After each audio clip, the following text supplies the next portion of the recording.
Boa noite a todos. Aqueles que ainda não me conhecem e que estão aqui pela primeira vez, não deixem de voltar a casa, caso não agrade a nossa exposição de hoje.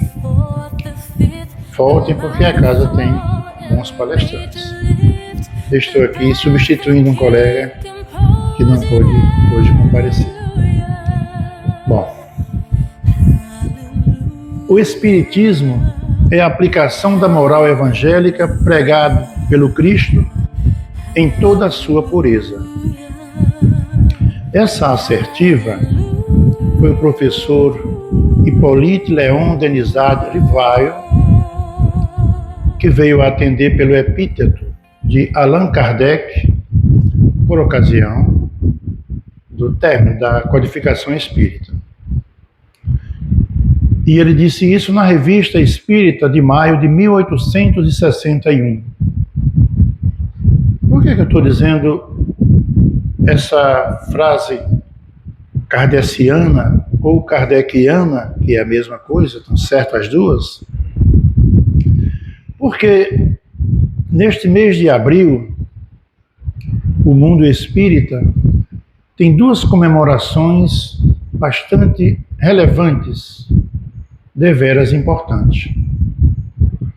No dia 18 de abril do ano de 1857, era publicado o Livro dos Espíritos, obra máter da doutrina espírita, a obra base. E este livro, ele é dividido em 4 partes, ou 4 livros. O primeiro livro, ou primeira parte, foi dar origem a uma outra obra, a Gênese. O segundo livro, ou segunda parte, deu origem ao Livro dos Médiuns, que é também a obra basilar da mediunidade, da comunicação entre espíritos de cá e de lá. Vamos dizer entre vivos e mortos, porque mortos não se comunicam, não é? Entre vivos aqui e vivos do outro lado. A quarta parte deu origem ao livro O Céu e o Inferno, ou A Justiça Divina segundo o Espiritismo. Pulei a terceira de propósito, porque a terceira parte do Livro dos Espíritos vai dar origem aquilo que, ao meu ver, é uma das obras mais importantes da doutrina, o Evangelho segundo o Espiritismo. E por coincidência ou não, também foi no mês de abril o lançamento e publicação desta obra. Então, em abril, o mundo espírita, ou o movimento espírita, comemora o aniversário de publicação ou de lançamento dessas duas importantes obras para o Espiritismo. Antes, já quero dizer que o Evangelho segundo o Espiritismo, quando foi publicado pela primeira vez, não tinha esse nome. Era Imitação do Evangelho segundo o Espiritismo. Um amigo do professor Hippolyte Léon Denisard Rivail, ele só vai ser Kardec depois de O Livro dos Espíritos, e um amigo dele sugeriu que não ficava bem imitação, uma obra tão perfeita dessa. Não, tira isso e põe logo o Evangelho segundo o Espiritismo. E é aí onde alguns irmãos desavisados ou ingenuamente de outras doutrinas religiosas, detratores do Espiritismo, dizem: olha, está vendo que os espíritas, até o Evangelho não é de Jesus, é do Espiritismo. E não é. É uma questão semântica. É o Evangelho, vírgula, segundo o Espiritismo. Estamos falando de uma obra interpretada na visão de uma doutrina. que é para nós o Consolador prometido. Pois bem, essa obra, o Evangelho, eu vou sempre repetir, e não quero ser redundante, mas é porque hoje nós vamos tratar exclusivamente do aniversário do Evangelho. Então eu vou sempre falar esta obra, o Evangelho segundo o Espiritismo, porque vai ser necessário. Então perdoem as redundâncias. Então, como eu digo, essa obra veio contribuir sobremaneira para a interpretação e para a compreensão acerca dos ensinos da moral do Espiritismo, que nada mais é que a concordância plena, total, com o ensino da moral do Cristo. A doutrina espírita é concordante in totum, em sua totalidade, com a moral, com os ensinos do Cristo. Na introdução da obra, Kardec afirma, abro aspas para Kardec, muitas passagens dos evangelhos, da Bíblia e dos autores sacros, em geral, por si sós, são ininteligíveis, não são muito fáceis de se compreender. Algumas até parecendo mesmo irracionais, se lidas de forma apenas literal, por falta de uma explicação que facilite a compreensão do verdadeiro sentido das palavras que ali estão. E essa explicação nós vamos encontrar no Espiritismo, na doutrina espírita, que tira o véu das parábolas, dos enigmas, das fábulas que constam nos evangelhos canônicos, Lucas, Marcos, Mateus e João. No capítulo 1, no capítulo 1 dessa obra, o professor Rivaio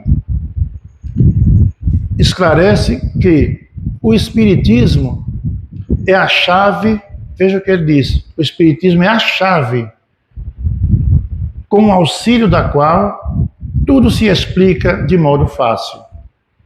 E quem lê o Evangelho segundo o Espiritismo vê como é traduzido de forma não só fácil de ser compreendido, como é mais ampliado, porque tem um auxílio direto dos espíritos superiores, dos emissários do Espírito da Verdade, falamos do Cristo.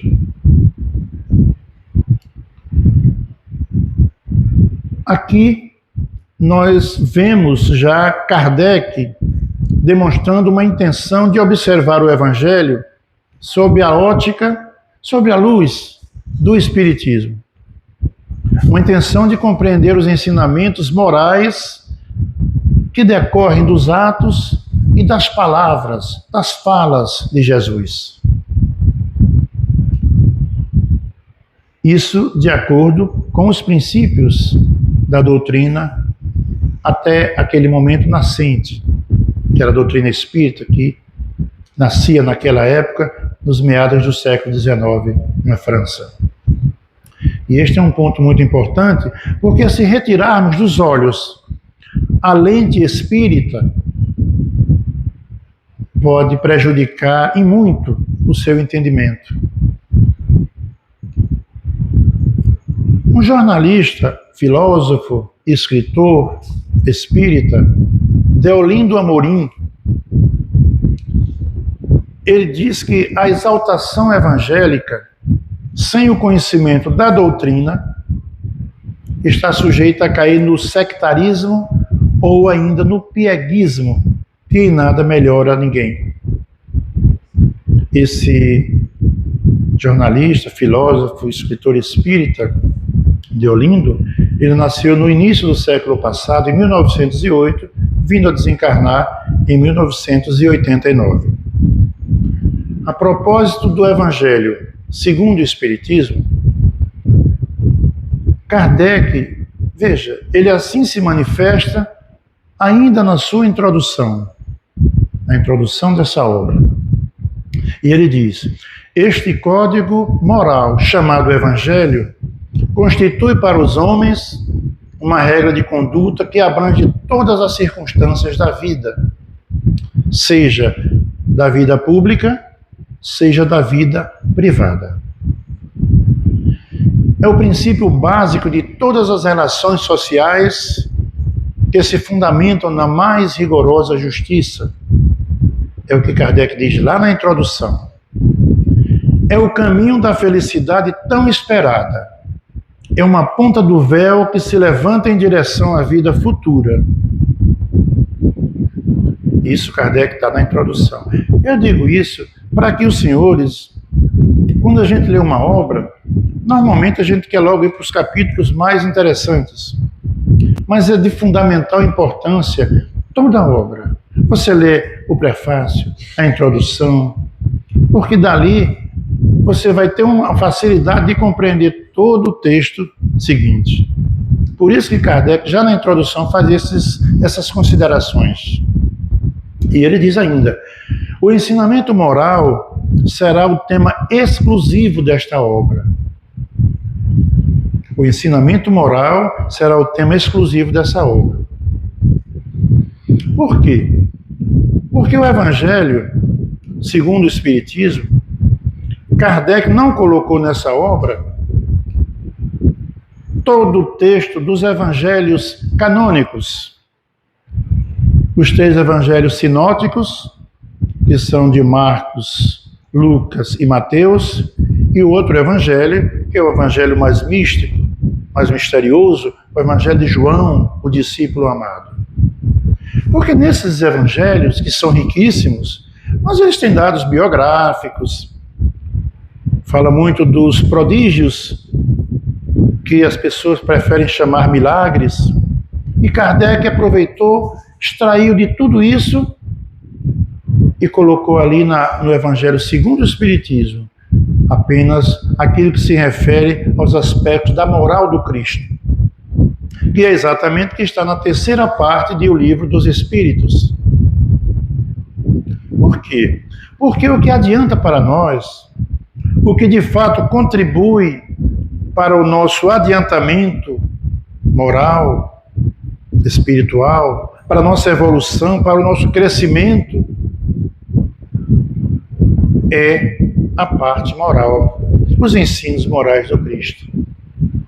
Daí porque o professor Rivaio, que era um pedagogo, era um homem de múltiplas facetas da cultura daquele momento na França, ele se ateve justamente à parte que nos interessa para o nosso crescimento, para atingirmos a perfeição, que o Cristo disse, sede perfeitos como é meu Pai.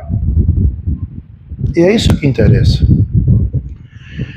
E ele diz o seguinte, todos admiram a moral evangélica, muitos a divulgam acreditando no que ouviram falar.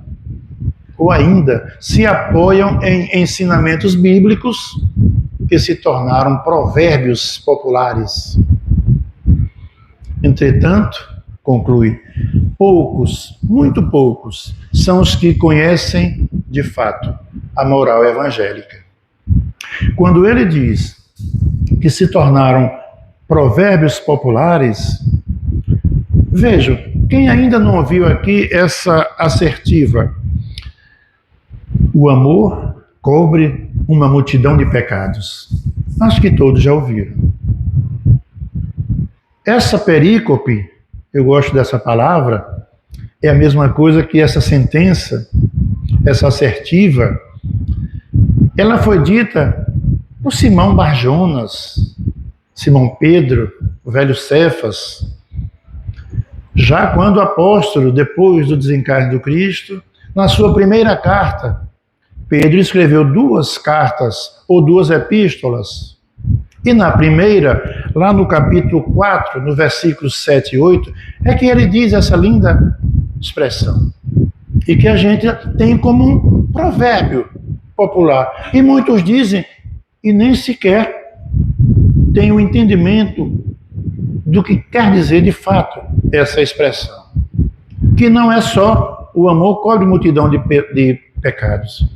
Eu tomei o cuidado de trazer para dar aqui para os senhores. Ele diz assim, ó, ora, está muito próximo o fim de todas as coisas. Portanto, tende bom senso e vigiai em oração. Antes de tudo, exercei profundo amor fraternal, uns para com os outros, porque o amor cobre uma multidão de pecados. Veja que ele conclui a sentença com essa expressão, o amor cobre multidão de pecados. E a gente ouve e repete como um provérbio, né? Quando ele diz cobre multidão de pecados, o verbo cobrir tem essa característica de realmente ocultar alguma coisa. Tudo que você cobre não mais é visto, está coberto. Então ele quer dizer que o amor oculta, elimina, atenua todos os seus pecados. Porque é isso que Jesus nos ensinou. Jesus não fundou religião nenhuma, muito menos o cristianismo. Foi coisa dos romanos. Mas, se ele tivesse de fundar uma religião e perguntasse qual o nome, certamente ele diria: o amor é o nome da religião. Todos os amorosos são seguidores da minha religião. Porque foi o que ele pregou, o amor.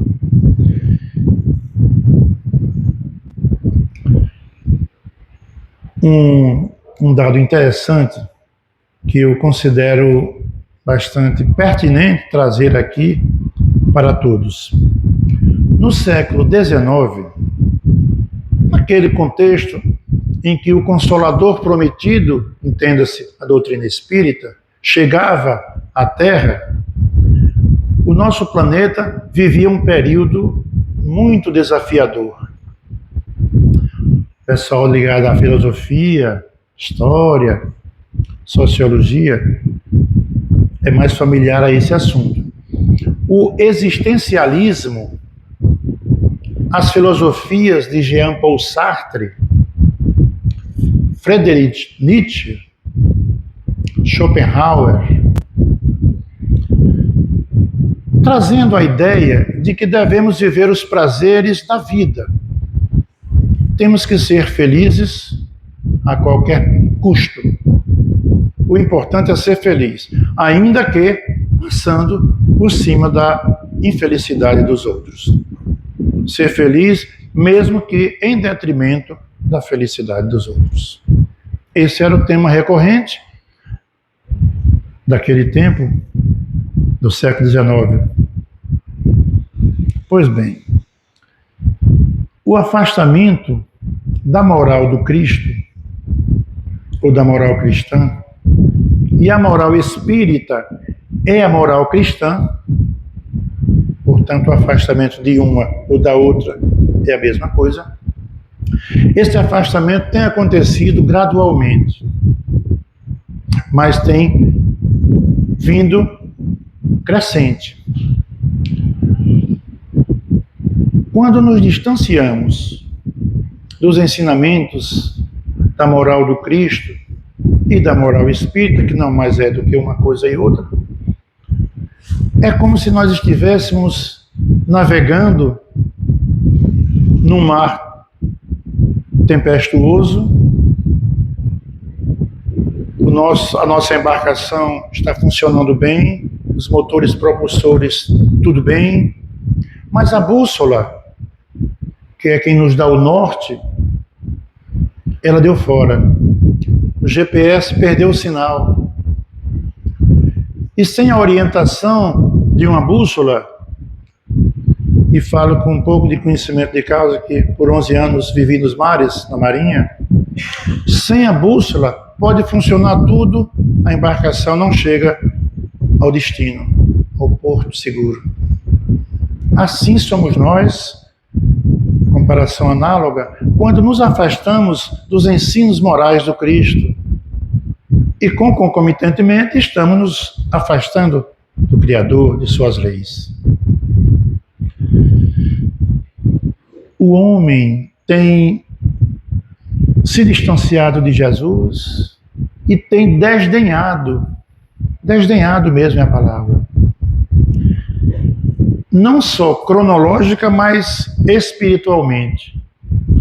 E como consequência, vemos os consultórios psiquiátricos, terapeutas da psicologia, psicanalistas, abarrotados de irmãos nossos, aflitos, passando por moléstias emocionais e da mente.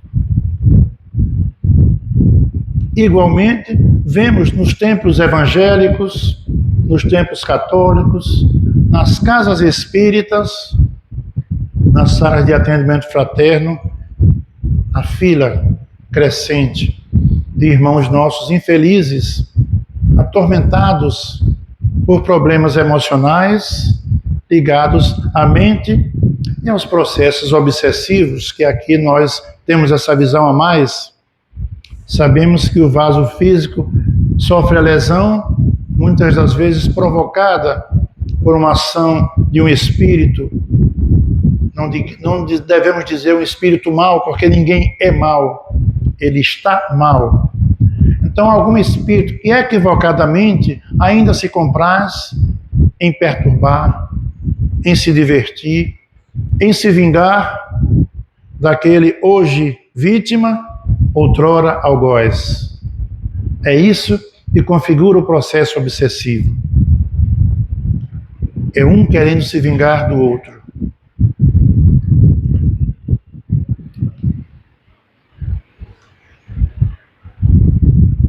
Nesses casos, vamos falar da casa espírita, que é o nosso caso aqui. Nos atendimentos fraternos, sempre devem ser orientados, e é o que se faz, mais se ouve do que se fala nos atendimentos fraternos. E quando se pode falar, se orienta a que leiam o Evangelho segundo o Espiritismo. Mas não leiam apenas literalmente, lendo como quem lê uma obra qualquer. Leiam estudando, interpretando,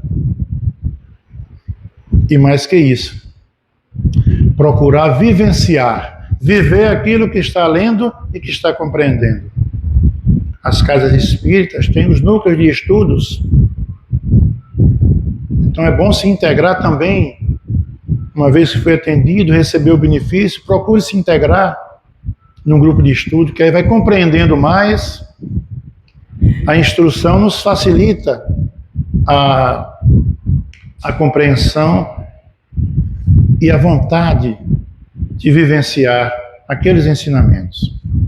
Também é orientado, e deve ser orientado, a prática do Evangelho no lar. Muita gente nem sabe o que é. Outros sabem, mas não fazem. Outros sabem e já fiz, nunca mais fiz, porque toda vez que vou fazer, não sei por quê, chega alguém lá em casa, tem um problema, alguém me chama. O fato é que não estou fazendo. O Evangelho no lar, a nossa residência, é feito aos domingos às 7h30, e preterivelmente com visita, sem visita. Tem uma sobrinha que é evangélica e estava lá em casa esse fim de semana passado. Não quis participar, tudo bem. Silêncio, sem televisão, sem smartphone, sem nada. Não, obrigado. A mulher disse, não, mas está na minha casa, Beto, aqui a gente chama ela, é o mesmo Jesus, digo ele. Mas não se força a barra. Jesus não forçou barra para ninguém. Ele nunca impôs nada. Ele sempre propôs. Então a gente propõe. Não veio, não veio. Então é assim, a prática do Evangelho no lar é uma espécie de vacina contra todas as investidas das trevas que nós temos em nossa volta, nossos inimigos do passado, mas temos também os nossos amigos do passado e do presente. A questão é a escolha, a quem eu vou dar ouvidos, a quem eu vou seguir. E o Evangelho é uma vacina, eu digo que é um antídoto contra todo o veneno trevoso que por acaso insista em penetrar o nosso lar. Então, vejam a importância desta obra, o Evangelho segundo o Espiritismo. Bom, uma curiosidade que acho que muitos aqui não sabem, eu também não sabia, até pesquisar para essa palestra. Kardec, para a elaboração dessa obra, para os senhores verem a importância deste livro, desta obra, ele recebeu instruções espirituais, como de toda a codificação, né? Porque ele nem era médium. Mas ele recebeu inspirações e instruções através dos médiuns que o assistiam na codificação. No sentido de que ele deveria se afastar de Paris, como que numa espécie de retiro, para a elaboração de uma obra muito importante, que até então ele não sabia qual era. E ele se retira, sai de Paris, nem diz a dona Amélie Baudet, que era sua esposa, nem diz a ela para onde ia, nem o que ia fazer. Mas não houve briga de ciúme, não. Eles eram um casal harmônicos, bem harmoniosos. Ela sabia, desconfiava, a mulher sempre, né? Desconfia das coisas do homem. Desconfiava que ele ia fazer alguma coisa importante na obra da codificação que já estava em andamento. E ele vai para um local chamado Saint-Andresse, na região da Normandia, na França. Muito bonito, um verde, praias maravilhosas, porque ali ele ficou afastado do burburinho da grande Paris, da Cidade Luz. Ele tinha que estar recluso em total silêncio, concentração, para que aí recebesse as instruções dos Espíritos para essa obra.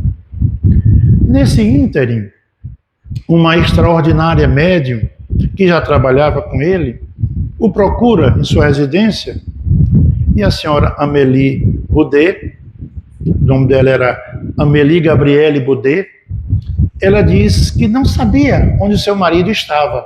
Soa até mal, né? A mulher não sabe onde o marido foi. E ela disse que não sabia, mas desconfiava que ele estava trabalhando em algo muito importante para a codificação. E aproveitando, né?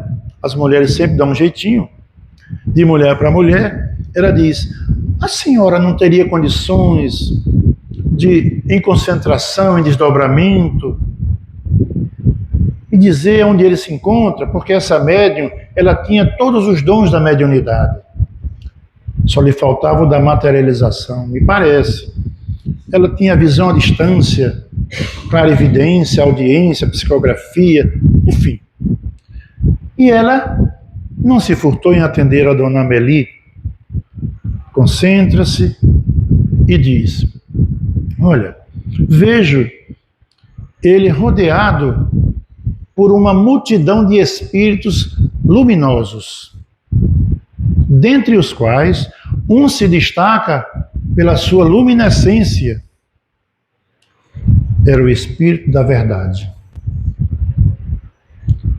Aí dona Amélie: meu Deus, a curiosidade aumentou, né? Mas a senhora não podia, assim, não que eu seja curiosa, né?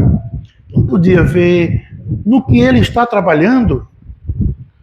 E ela novamente disse: olha, vejo que ele está trabalhando numa obra de grande proporção e está em suas mãos um livro enorme, onde está escrito o Evangelho. Eu acho que isso diz tudo, né? Da importância dessa obra, o Evangelho segundo o Espiritismo, que muitos espíritas, inclusive palestrantes, às vezes nem dão muita importância na leitura, na inicial das palestras. É uma obra de total importância, gente. E ela é importante ler esse pequeno trecho que a gente lê no início das palestras, porque aqueles que não leem habitualmente vão se interessando, vão ouvindo e, quem sabe, se estimulam a ler como prática habitual. Na leitura da introdução de O Evangelho segundo o Espiritismo, já percebemos o propósito maior de Kardec para esse livro. Como ele diz, não é uma obra para você ler como um texto de consolo apenas. ou como um texto base de procedimentos de um culto religioso. Não. O Evangelho segundo o Espiritismo é uma obra consoladora. Nela encontramos palavras sábias sobre dor, sofrimento, a exemplo dos capítulos, por exemplo, do capítulo 5, está lá: bem-aventurados os aflitos, porque serão consolados. Kardec aí faz menção a uma passagem, a uma narrativa do Levi, filho de Alfeu, só para conhecimento, que mais tarde veio se chamar Mateus, cobrador de imposto da coletoria de Cafarnaum, que foi um dos evangelistas. Então, no livro de Mateus, no capítulo 5, no verso 4, ele diz: bem-aventurados os aflitos, porque serão consolados. No capítulo 6 do Evangelho segundo o Espiritismo, o título: O Cristo Consolador. O Cristo Consolador. No Evangelho segundo o Espiritismo, juntamente com o Livro dos Espíritos e as outras obras fundamentais publicadas por Allan Kardec, propõem um consolo através da possibilidade da compreensão da realidade espiritual. Não através daquele mantra que é muito ouvido por nós espíritas: é preciso sofrer para evoluir. Temos que sofrer, é o karma. Espírita gosta de um karma, né? Nem somos hinduístas, que karma é uma expressão do sânscrito indiano. Mas a gente fala muito, mas pode falar que é a mesma coisa, se referindo à lei de causa e efeito. Então não precisa sofrer. Jesus houvera dito: neste mundo tereis aflições. Então significa que teremos dor, mas não implica sofrimento. Como, Beto? Tem dor sem sofrer? A dor é consequência da nossa incúria, das nossas infrações às leis divinas. Nós demos causa a essa dor. Mas o sofrimento é opcional. Se eu me resigno àquela dor, busco compreender as causas que me levaram àquela dor, agradeço ao Pai pela oportunidade de, com esta dor, eu estar saldando um débito do passado, quitando a minha fatura, em outras palavras. Porque no próprio Evangelho, segundo o Espiritismo, nós vamos encontrar lá causas atuais das aflições. Porque muitas das dores, se a gente observar, vai verificar que nós demos causa. Fiz isso, fiz aquilo, é que a gente não quer ver, não quer investigar. Bom, mas eu investiguei tudo e não consigo enxergar onde foi que eu errei para estar merecendo tal punição, tal dor.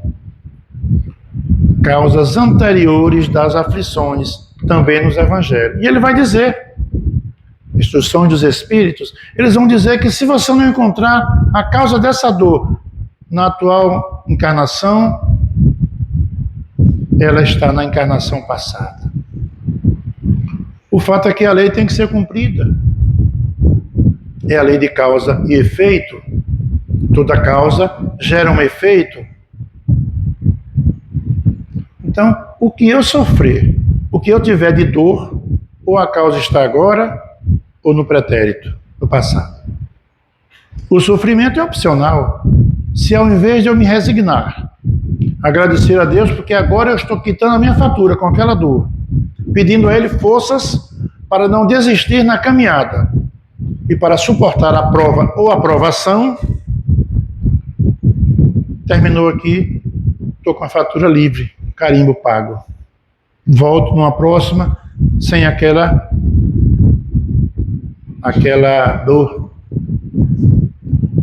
Mas se eu, ao invés de me resignar, eu me rebelo contra Deus, blasfemo, por que comigo, Senhor? Por quê? Eu sou uma pessoa tão boa hoje. E a gente às vezes vê pessoas, mas é um homem tão bom, é uma pessoa caridosa, não faz mal, é um bom pai, é um bom esposo, bom colega de trabalho, bom patrão. Por que sofre tanto? Você está vendo ali um fruto com uma casca e não está vendo sua semente. Você está vendo o pericarpo ali. Então, o passado dele ninguém sabe. E por isso que Deus, em sua infinita misericórdia, coloca o véu do esquecimento nas encarnações. Para que a gente não lembre quem foi. Já pensou? Você ao lado de sua esposa, sabendo que ela lhe assassinou para ficar com seu irmão do passado, o que é que acontecia? Você certamente não é perfeito ainda e ia se vingar. Mas Deus, na sua sabedoria infinita, Ele é a inteligência suprema. Então Ele põe um esquecimento na gente. E com esse esquecimento, a gente tem os lapsos de memória, os flashes, aquele insight. De vez em quando tem umas raivas que não sabe de onde nem porquê. Mas tem. São os reflexos, as reminiscências do passado. Mas como estamos no mesmo teto, quero me largar, mas não largo porque ela é bonitinha. Tem um corpo bonito, é sensual, eu ainda estou na fase sensual. Ou já passou essa fase, mas ela é fiel. É bruta, mas é uma boa mulher, é responsável, enfim.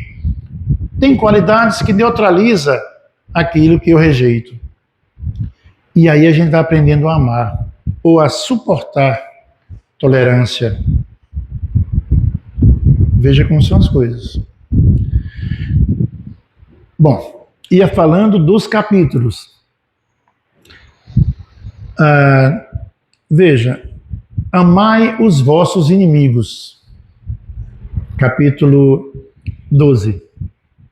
Fora da caridade não há salvação. Não é fora da igreja, nem fora do centro espírita. É fora da caridade, fora do amor.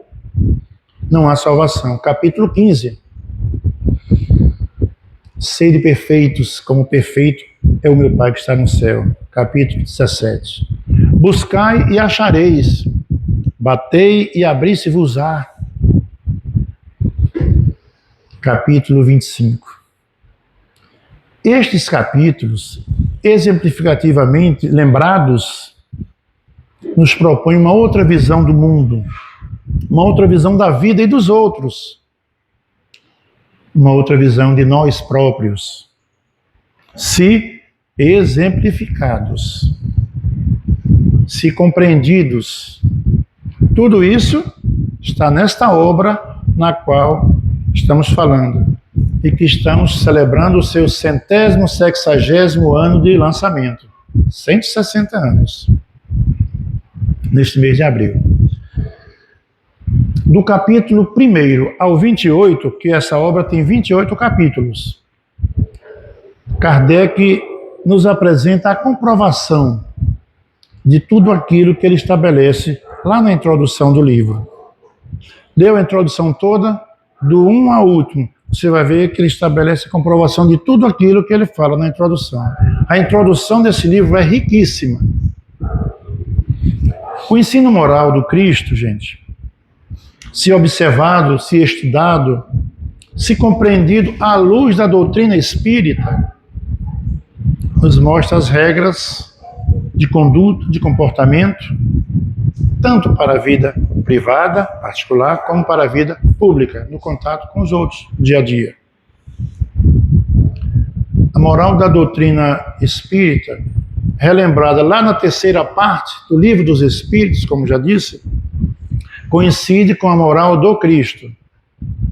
Por isso, foi possível escrever um livro concentrando ambas, a moral do Cristo e a moral dos Espíritos, a moral da doutrina espírita. Afinal, como Cristo disse, eu não vim destruir a lei, mas dar-lhe cumprimento. A doutrina espírita também diz, nada ensina em contrário, nada ensina na contramão daquilo que Cristo disse. Ela também diz, não venho destruir a lei cristã, mas dá-lhe cumprimento. O objetivo primordial da doutrina espírita é o adiantamento moral dos homens.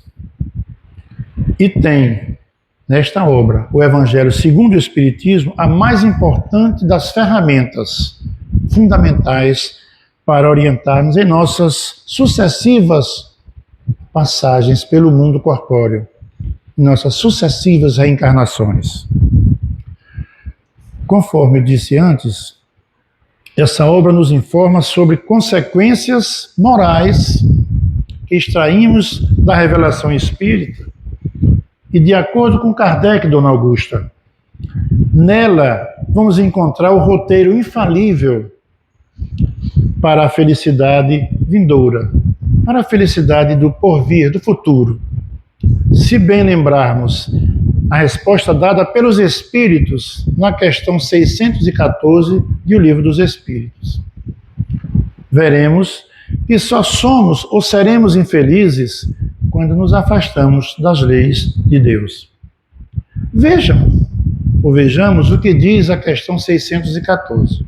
O professor Rivail Kardec fez a seguinte pergunta: que se deve entender por lei natural? E eles responderam: a lei natural é a lei de Deus, é a única verdadeira para a felicidade do homem. Indica-lhe o que deve fazer ou deixar de fazer, e ele só é infeliz quando dela se afasta. E está à nossa disposição a aplicação prática da moral do Cristo e a explicação das causas e consequências desta regra de comportamento. Logo, meus irmãos, não podemos adotar o Evangelho segundo o Espiritismo como base de um religiosismo piegas. Não. Mas nos compete vivenciá-lo. Isso quer dizer praticá-lo, viver, absorvendo todo aspecto que a moral espírita possui.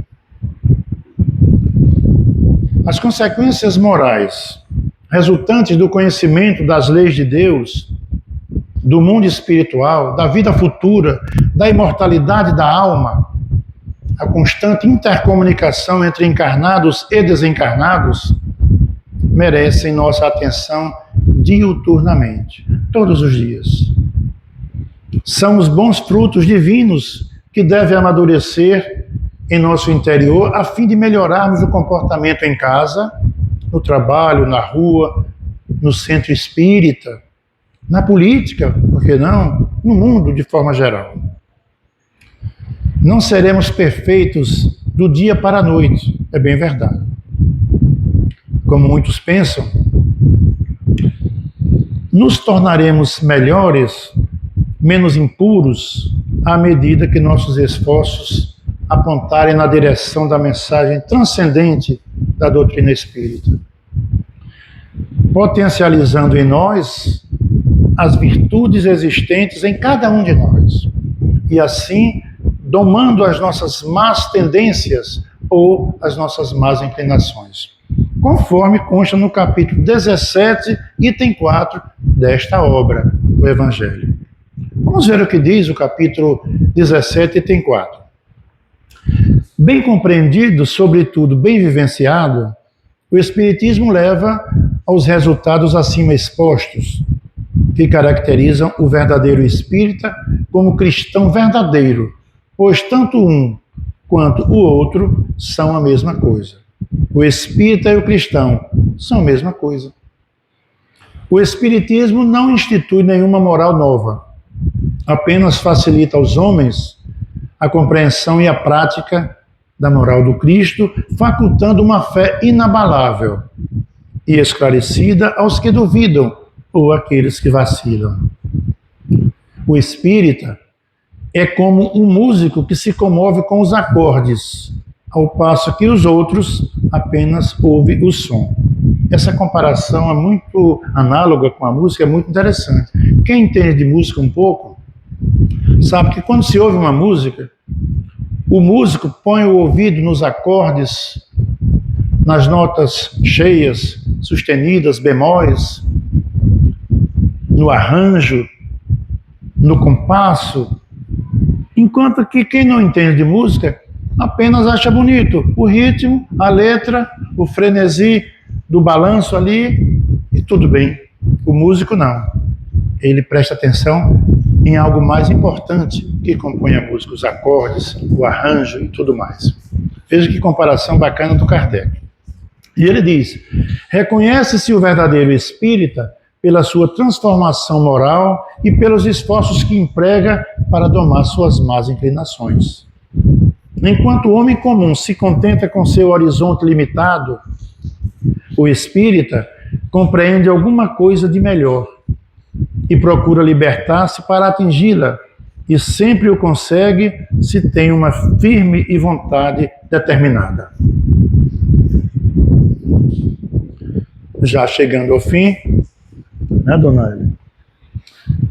Minha gente, antes da conclusão aqui, eu quero chamar a atenção para a importância dessa obra que estamos a comemorar 160 anos. Ela é um extrato de todo o ensinamento moral do Cristo. Poderíamos dizer que, pegando o Sermão da Montanha, que está lá nos capítulos 5, 6 e 7 do evangelista Mateus, que Mohandas Karamchand Gandhi, o conhecido Mahatma Gandhi, chegou a dizer, ele que não era cristão, era hinduísta, mas leu o Sermão do Monte e chegou a dizer que se tudo se queimasse no mundo, uma biblioteca inteira, todos os livros, mas se apenas conseguissem salvar o Sermão da Montanha, nada estaria perdido, tudo estaria a salvo. Então, a importância da moral do Cristo, que Kardec consegue fazer um extrato e colocar nessa obra. Então, potencializar as virtudes em nós existentes, domar as nossas más inclinações, nossas tendências, aquelas vontades que a gente ainda tem de fazer o que não presta mesmo, de fazer coisas que não devemos, mas que é prazerosa aos olhos do mundo. Essa tendência nós ainda temos. Então, temos que potencializar as virtudes e domar essas tendências. Isso tudo consiste em trabalho lento, moroso, mas que deve ser perene, constante. Amar é necessário. Sem dúvida, não obstante a não compreensão das ideias espíritas e do ensino moral do Cristo, pode nos fazer amar de modo equivocado, até de maneira imposta, se a gente ama sem a compreensão espírita. Veja, é diferente de amar como Cristo amou. Normalmente a gente ainda ama aquele amor eros, é o amor sensual. Quando já evoluímos um pouco e passarmos a amar o amor philos, é aquele amor que não é mais sensual apenas, mas que ainda é um amor que eu amo, mas sempre faço alguma coisa porque sei que posso receber algo em retribuição. É o amor philos. Mas o amor que a gente deve praticar é o amor ágape. Foi esse que Jesus ensinou para nós e disse: mandamento eu vos dou, que ameis vós uns aos outros, e assim sereis reconhecidos como os meus discípulos. Amando. É o amor incondicional. O verbo amar é bastante em si. É um verbo que não pede complemento. Eu amo, ponto. Ah, mas ela não me ama, ou ele não me ama. O problema não é meu, é dele. O meu é amar. Mas não sou amado, eu sou besta? Não, sou sabido. Eu estou amando, fazendo o que Cristo recomendou e o que ele exemplificou. Se o outro não amar, quem se atrasa não sou eu, será ele. Então, para concluir, cada um a seu tempo, passo a passo, e no passo do tamanho das suas pernas, e chegaremos lá. Cada um a seu tempo, no tempo que lhe é possível e, como disse o Cristo, a cada um segundo suas obras. Também lá em Mateus, no capítulo 16, verso 27. Para concluir agora, quero me valer da frase de um conhecido nosso, Giovanni di Pietro di Bernardone. Conhecido nosso, né? Todo mundo conhece. Estou falando do nosso irmão, o santo dos bichos e dos pobres. Agora sim, Francisco de Assis. E ele disse: o Evangelho de Jesus é para ser vivenciado, quando possível, até pregado. Então a gente tem que pregar o Evangelho com ação, com atitude, com comportamento, com resignação, com indulgência para com as faltas alheias, o perdão das ofensas, amando. Agora, quando possível, faz isso que eu estou fazendo aqui, vai com as palavras. Quem sabe convença alguma coisa, não é? Minha gente, aproveitando e falando sobre o Evangelho, que essa obra maravilhosa, que em grego chama-se Evangelho, significando a boa notícia, a boa nova, é isso que significa Evangelho em grego. Que essa obra, que essa boa notícia possa preencher todos os corações, todas as almas aqui presentes, seus familiares, sobretudo aqueles mais necessitados, não da matéria, mas do Espírito, do consolo espiritual. E que Jesus abençoe a todos. Obrigado pela paciência. E antes de terminar, quero agradecer a você, querido internauta, que nos acompanha aqui pelas redes sociais, também pelo Facebook e pelo Instagram. Então, obrigado a todos e que Jesus nos abençoe e até uma próxima oportunidade.